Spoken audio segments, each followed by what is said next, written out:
le même visa révoqué. La Tercera y voit une mesure de réciprocité après un retard du gouvernement Lula. Le Figaro fait d'abord surgir l'acte des États-Unis. Une réponse presque symétrique d'un côté, un geste de puissance administrative de l'autre. Deux récits qui ne désignent ni le même point de départ, ni, à terme, le même responsable. Le gouvernement Trump a révoqué le visa de Maria Luisa Viotti, l'ambassadrice du Brésil aux États-Unis, et cette décision a ouvert une crise diplomatique.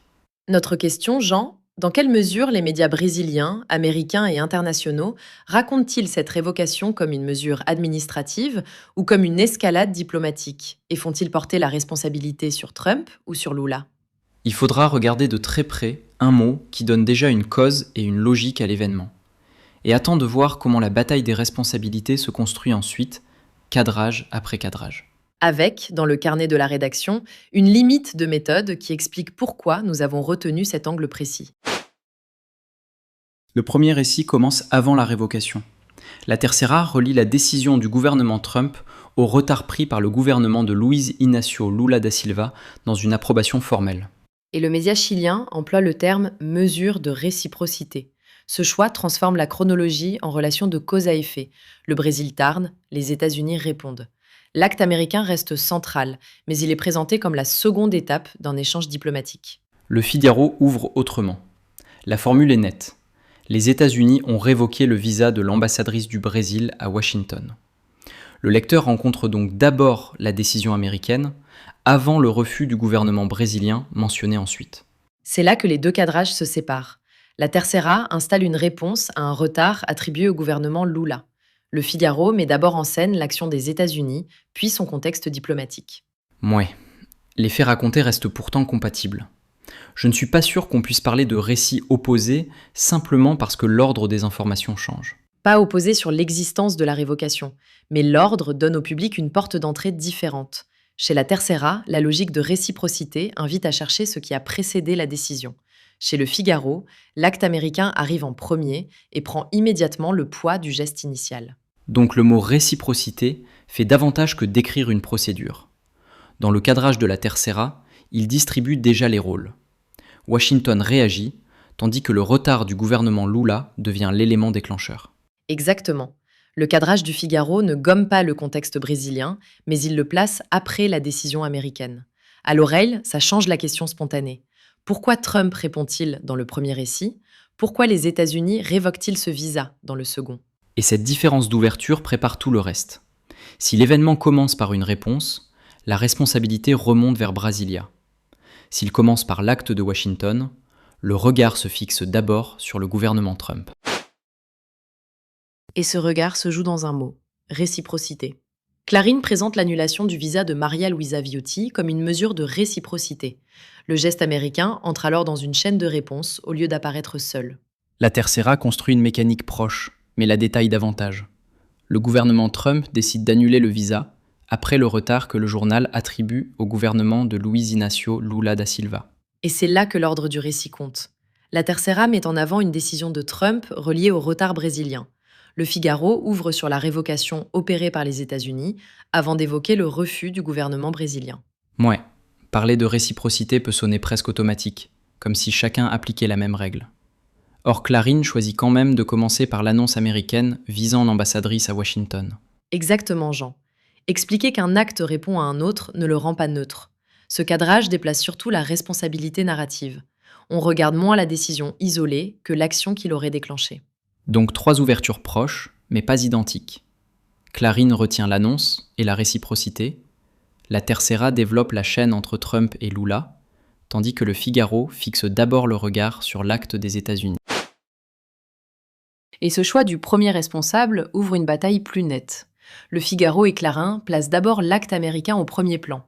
La couverture de Gazeta do Povo déplace, elle, le regard vers Lula. Parce que le quotidien brésilien rapporte une accusation précise.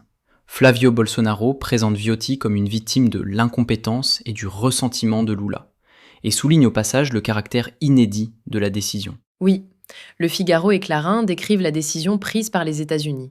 Gazeta do Povo met en avant une responsabilité imputée à Lula. Le désaccord porte moins sur l'acte que sur l'acteur placé au centre du récit. Et Eduardo Bolsonaro ajoute un mobile, La brouille avec Washington, affirme-t-il, n'est pas une question de souveraineté, c'est une question électorale. Là, la crise diplomatique devient aussi un calcul politique attribué à Lula. Attention Jean, c'est bien son accusation, relayée par Gazzetta do Povo, pas un fait établi. Mais elle change la question. Trump a-t-il durci le ton ou Lula a-t-il provoqué la séquence et dans quel intérêt? Et attend de voir comment ses responsabilités s'empilent jusqu'à fabriquer une crise par cadrage successif. On y vient. Ici, l'écart tient donc aux mots et à la focale. Le Figaro et Clarín ouvrent sur Washington. Gazzetta do Povo ouvre sur les accusations contre Lula. Et ces portes d'entrée changent presque la nature de la crise. Clarín part d'une mesure de réciprocité. Gazzetta do Povo, elle, part des accusations de Flavio Bolsonaro contre Lula. Oui, chez Clarín, le geste paraît d'abord administratif. Washington annule le visa en réponse à une décision brésilienne. Gazzetta do Povo installe tout de suite un conflit politique intérieur, en relayant l'accusation d'incompétence et de ressentiment portée contre Lula. Mais mesure de réciprocité, ça ne dit pas encore qui a déclenché l'engrenage. La Tercera rattache l'annulation décidée par le gouvernement Trump au retard du gouvernement Lula dans une approbation formelle. Exactement, Jean. Le Figaro ouvre, lui, sur la révocation américaine, quelques jours après le refus brésilien. La Tercera déroule davantage la chaîne d'action et de réaction.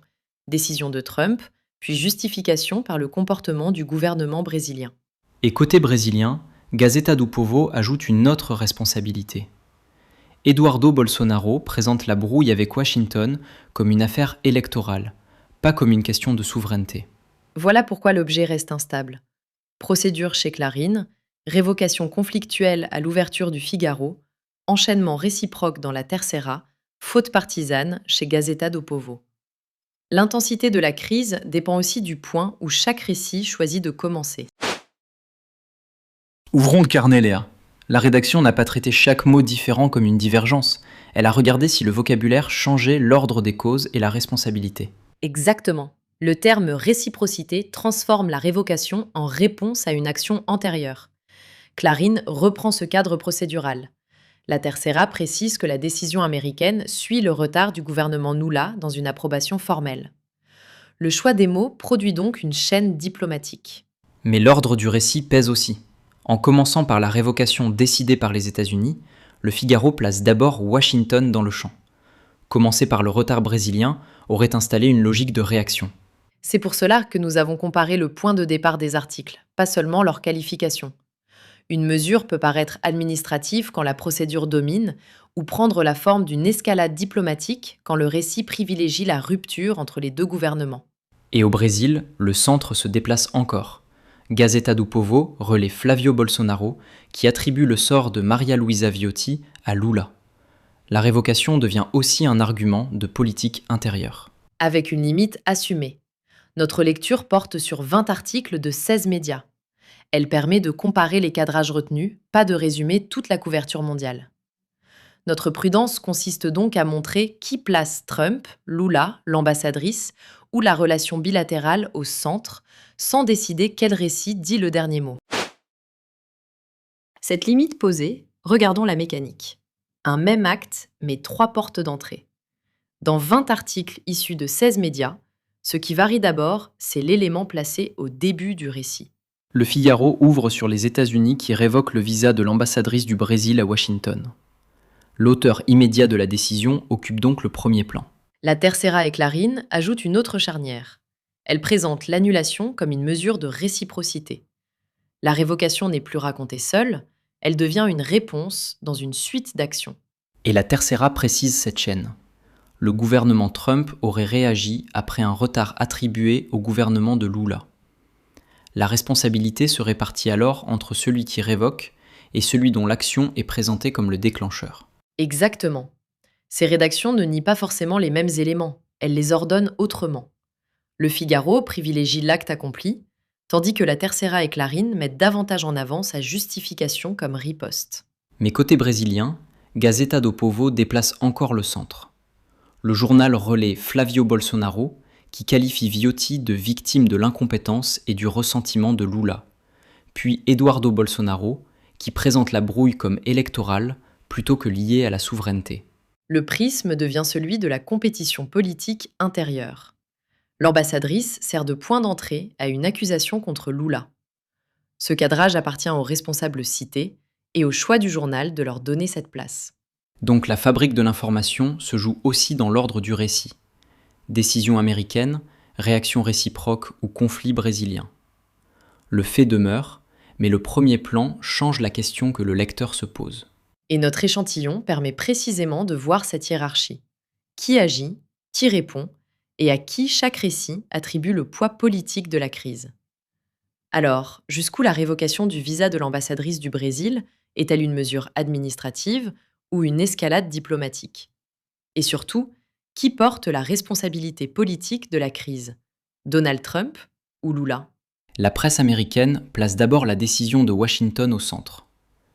Les médias internationaux insistent davantage sur l'enchaînement des réactions, tandis que les récits brésiliens ramènent aussi l'affaire au conflit politique autour de Lula. 3 premiers plans, donc 3 manières de distribuer l'initiative et la responsabilité. On a mis ces cadrages face à vous de juger l'écart. Retrouvez l'enquête complète, ses sources et les fiches médias sur glucose.press, abonnez-vous et rendez-vous pour une nouvelle enquête en vidéo le mercredi à 18h, le vendredi à 16h30 et le dimanche à midi.